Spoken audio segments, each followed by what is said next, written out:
Natabo ini sang sa umapa ang magulang niya nga bata. Sang nagpauli na siya kag malapit na sa balay, nabatian niya ang sunata kag may nagasinaot. Gani gintawag niya ang isa sang mga sulugoon kag nagpamangkot. May ano diri sa balay? Ang imo manghod nagpauli na. Kag ginpaihaw ni tatay mo ang ginpatambok nga turete. Kay nagbalik siya nga maayo ang iya lawas kag wala man maano. Pagkabati niya sadto na akig siya kag hindi siya magsulod sa balay.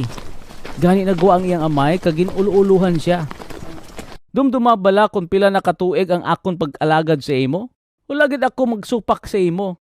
Pero bisan isa lang kabatan-on nga kanding wala mo gid ako paghatagi agud magkalipay ako upod sa akon mga amigo. Karon, pag-abot sang imo anak nga nagpatuyang sang imo pagkabutang upod sa mga babaye nga nagabaligya sa ilang lawas, ginpaihawan pa nimo siya sang gipatambok nga turete? Ikaw permi diri sa akon. Kag ang tanan nga akon imo man. Dapat kita magkalipay.